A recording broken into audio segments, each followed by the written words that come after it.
در پاریژ فرانسه نخستین انجمن تاجیکان تأسیس یافته است که هدفش پیش از همه به هم آوردن تاجیکان این کشور اروپایی است.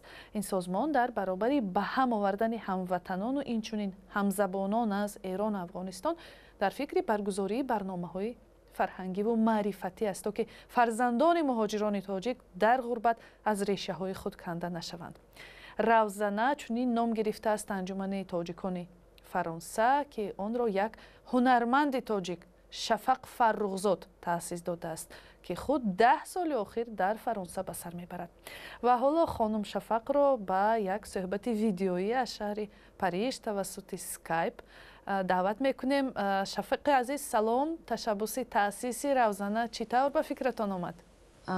وقتی که با بهونه ما تاجیکان پاریس واخوری میکردیم و من همیشه فکر میکردم چی خوب میشد اگر ما میتوانستیم جشن ها، عید ها و چوربینی های گوناگون رو در آینده نیز همراه گذرانیم.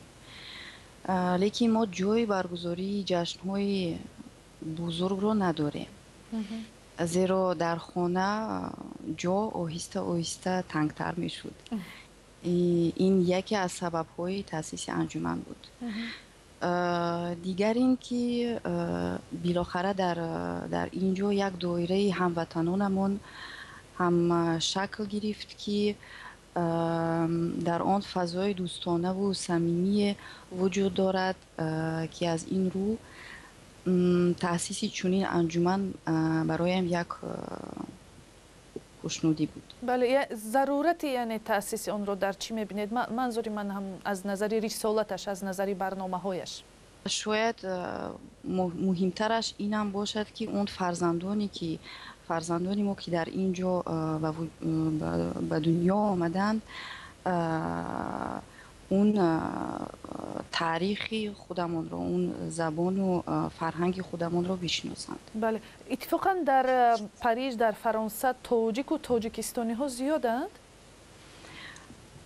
نه، راستی زیاد نیستیم. نسبت به اون ملت های گوناگونی که در اینجا وجود دارند ما خیلی کم هستیم. اما به نظر من مهم این است که نفرانی رو که من تا امروز از تاجیکان در اینجا میدونم و میشناسم اکثر نفرانی فرهنگی هستند و نسبت این انجمن، نسبت این پروژه نظر و فکرهای مثبت دارند و آرزومندم که در آینده میتوانیم در یک جایگی برنامه های تهیه کنیم. بله، زیاد نبودن منظور چقدر از 10 نفرند، 50 نفرند، 100 نفرند؟ در پاریس اگر تقریبا گویم 20 نفر اگر باشیم خیلی خوب است. خوب، با فرزندا زیاد میشوید.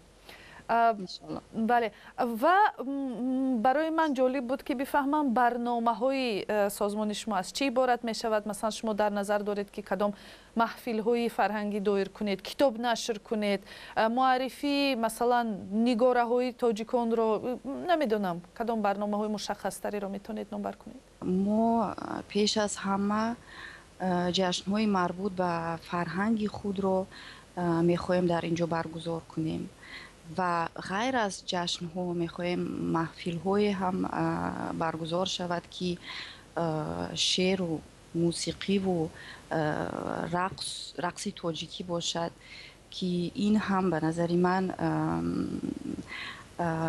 برای پر کردن فضای فرهنگ و هنر تاجیکی در غربت کم پیدا است. یعنی سازمان شما البته از قید رسمی گذشته است؟ بله، روزنه در ماه می ثبت نام شد. شفق، برای شما چرا مهم است همین حفظ و پیشبرد فرهنگ تاجیکی خود، یعنی ملی خود در فرانسه؟ شاید کسی بگوید که در محیط گوناگون رنگ اروپایی، در جهان گلوبالیزاسیون، منسوبیت به یک ملت خرد ضرور نیست. تاجیکستان رو هم بسیاری ها نمیشناسند. بله، شاید کسانی هستند که این طور میگویند، ولی تا جایی که من در اینجا دیدم و احساس کردم این نیاز هست و به فکرم این طبیعی است که باشد. به نظرم هویت در قلب هر کاری که انجام میدهیم قرار دارد. برای همین هرچند من از خردی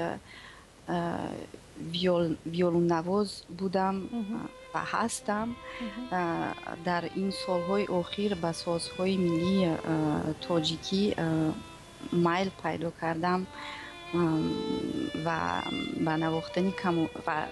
نواختن کمانچه رو هم یاد گرفتم و حالا نواختن ستار رو نیز مشق میکنم. درباره مشغولیتی که سرگرم آن هستید به ما بگویید. یعنی در فرانسه با چه کار مشغولید؟ من اون چیزی که همیشه میکردم اون چیز رو میکنم. من ویولون نواز هستم و در اینجا در فرهنگستان درس میدهم و باز با یک گروهی به نام اچیزو که از با این گروه کار میکنم. همراه این گروه با برنامه های گوناگون کنسرت میگذرانیم. یعنی سفرهای هنری هم دارید؟ شاید کمی، ولی در فرانسه. از بیرون فرانسه حالا که نه.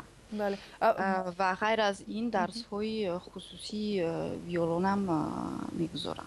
خوب است. پس مناسبت همسرتون، میدونم که همسرتون فرانسوی هستن، مناسبت همسرتون با این تشبس های شما با فعالیت های جمعیتی شما چطور است؟ خیلی دستگیری میکنند. تمامی خانواده‌ام مرا در این کار دستگیری میکنند و خوشحال هستم.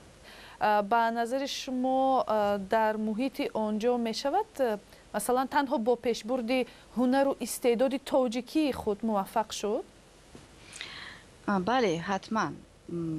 و فکر من فرانسه یک کشور است که در اینجا همه خیل هنر و فرهنگ‌های مختلف رو میتوان دید و از اون بهره برداشت و کارهای فرهنگی اینجا همیشه خریدار دارند. یعنی به نظر من مردم اینجا فرهنگ دوستند و کنجکاوند. همیشه تماشابین که میخواهد چیز نو رو برای خودش یابد هست. و اما کاری که ما آغاز کردیم در اینجا شاید در نوبت اول برای خودمان برای خودمان مهم است تا ببینیم که در آینده فرانسوی ها یا انجمن های دیگر هم از ما چیزهای میخواهند، چون میخواهیم همکاری های فرهنگی هم داشته باشیم اگر امکانیت باشد. پس به شما موفقیت میخواهیم. سلام و پیام های گرم رادیو آزادی رو به تاجیکان فرانسه رسانید. همصحبت ما مؤسس روزنه، انجمن فرهنگی و نخستین تاجیکان فرانسه در پاریس، شفق فرخزاد بودند. تشکر.